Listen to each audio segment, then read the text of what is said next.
खुलुमबाय स्टुडियो आं रबन बसुमतारी मिरु दुलाराय बर' फरायसा आफादा मुगानि आगदारि बानेश्वर बसुमतारीनि 83थि जोनोम सान फालिदों।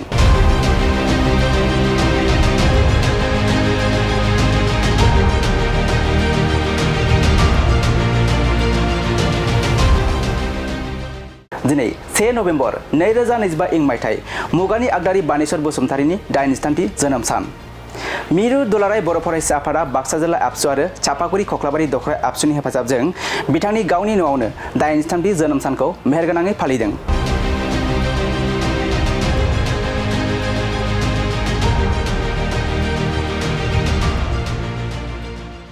बे हाबाफारियाव बाहागो लाफैयो मिरु एबसुनि लोगो आफादगिरि उमेश दैमारि, आखान्थि गाहाय नेहाथारि दिनेश बर' आरो सोलोंथाइ नेहाथारि सोमावसार बसुमतारी बिथांमोनहा।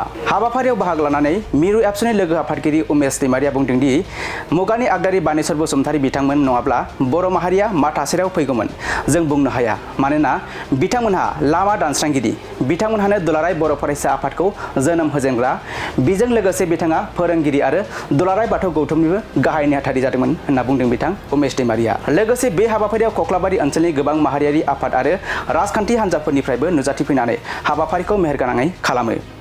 दानिया फैदो मिरु एबसुनि लोगो आफादगिरि उमेश दैमारिया खौरांनि सिगाङाव मा बुंबावखो आबुङै मिथिना लानि।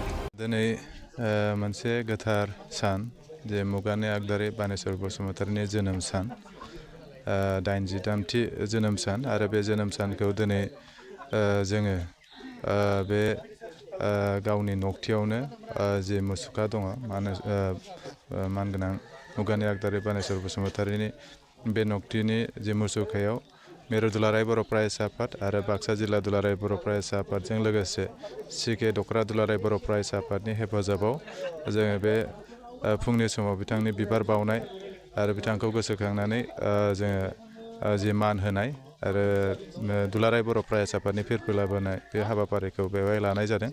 आरो बेजों लोगोसे दिनै आसामनि जोंनि मोनफ्रोमबो जिल्ला, बे जिल्ला आफाद, दखरा आफाद आरो दालाइसा आफादावबो मानगोनां मुगानि आगदारि बानेश्वर बसुमतारीनि हाबाफारिखौ बिथांनि मुसुखायाव बिबार बावनाय आरो फिरफिला थिखांनाय बे हाबाफारिखौ मावफुंनाय जादों।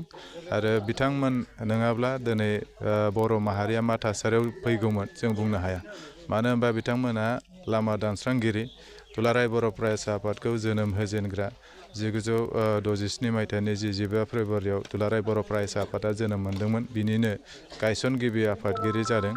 बेजों लोगोसे बिथाङा फोरोंगुरु, बेजों लोगोसे बिथाङा बाथौनि जे दुलाराय बाथौ गौथुमनिबो गाहाय नेहाथारि जादोंमोन, बर' थुनलाइ आफादनिबो दैदेनगिरि जादोंमोन आरो थुनलाइ बिथिङावबो बिथाङा आखाइ दंमोन, दा लिरनाय थुनलाइ बिथिङावबो बिथाङा आखाइ दंमोन। दा फारफ्रोमबो बिथिङाव बिथाङा रोंखा राखा आरो बेवहाय जों मिथियो जे उन्दै समनिफ्रायनो, फरायसा समनिफ्रायनो बर' माहारिखौ फोजाखांनो, बर' माहारिखौ गेरेमसा माहारि दानो थाखाय बिथांमोना जागायजेननाय। दा दिनैनि समाव जोंनि लाइमोनफोरा बे जोंनि मानगोनां दैदेनगिरि, आगुनि दैदेनगिरि रुंसारि जालांनाय जायफोर बिथांमोना गायसनलांनाय, बे गायसनलांनायनि लामाखौ जों लानांगोन आरो बे लामाजों जों हान्थिनानै जोंनि बर' माहारिखौ बुहुमाव गेरेमसा माहारि गायसननो थाखाय जेब्लायबो जों खामानि मावनांगोन। दिनैनि समाव जोङो उन्दै होननानै जोङो फरायसा समाव एरायनो नागिरो, लाइमोन समखौ जोङो एरायनो नागिरो, नाथाय लाइमोन समनिफ्रायनो मानगोनां मुगानि आगदारि बानेश्वर बसुमतारी मोना जेरैबायदि खामानि मावबोबाय, दिनै बर' माहारिया बे थासारियाव सफैबाय। दा बेबायदि गोबां जोंनि जोहोलावफोर दङ, गोबां जोंनि रुंसारि जालांनाय मानगोनां दैदेनगिरि बिथांमोन दङ, बिथांमोननि नाजानायावसो दिनैनि जोङो थासारिखौ बर' माहारिया मोननो हादों। नङाबा बेबायदि फिसा फिसा हारिया, गोबां हारियानो गावनि राव हारिमु फोजोबनानै जोबलांनो लामायाव सहैदों। दा बे जुजिनायनि गेजेरजों बिथांमोना जोंनो जि लामा होलांबाय, बे लामाखौ जों जेब्लायबो लाखिलांगोन आरो दुलाराय बर' फरायसा आफादा देग्लाय बेखौ फिसायै फालिदों, न'खरावनो फालिदों। जोङो बोसोरथामनि उनाव बे एसे जोङो सावराय मेलजों लानानै एसे गिदिर फालिनाय, मोनफ्रोमबो जोंनि दैदेनगिरि, साफ्रोमबो दैदेनगिरिफोरखौ बोसोरथामनि उनाव बेखौ जोङो थिखानाय दङ आरो बेबायदिनो दुलाराय बर' फरायसा आफादा फालिलांगोन आरो इयुनावबो बिथांमोननि जे बिथांमोननि आदर्श, जे सान्थौ सानस्रि, बेखौ जोङो लाखिलांनो थाखाय। मोनसे फोसावथाय bachelor of vocational nursing care लानो गोसो गुदुं लाइमोनफोरनि थाखाय मोनसे गोजोनथाव खौरां।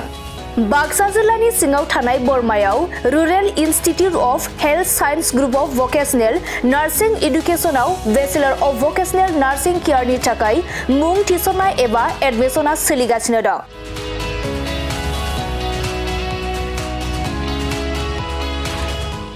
बे बेचलर अफ भकेशनेल नार्सिं केयाराव मुं थिसननो थाखाय फरायसाया जायखिजाया स्ट्रिमनिफ्राय एचएस आनजादखौ उथ्रिनाय जानांगोन। लोगोसे बे बेचलर अफ भकेशनेल नार्सिं केयारनि सार्टिफिकेटनि भेलुआ डिग्री लेभेलनि समान आरो बे डिग्रीखौ scope global skill university Bhopal Madhya प्रदेशनिफ्राय होनाय जागोन। गुबैयै भकेशनेल नार्सिंनि सायाव बे bachelor of vocational nursing care कचिंखौ होनाय जायो आरो बे कचिंआ जोबखांनायनि उनाव नोंथाङा सरखारि साख्रि, कर्परेट साख्रि आरो प्राइभेट साख्रि मोननायनिबो सुबिदा दं। बेनि अनगायैबो बे कचिंआ जोबखांनायनि उनाव प्लेसमेन्ट साख्रिनिबो सुबिदाखौ नोंथाङा मोननो हागोन। बेनिखायनो जाय बिथांमोना बे bachelor of vocational nursing care कर्सखौ खालामनो गोसो थाबैनो नैबे 8723035865 जानबुं नम्बराव सुराद लानानै गावनि मुंखौ थिसननो हागोन।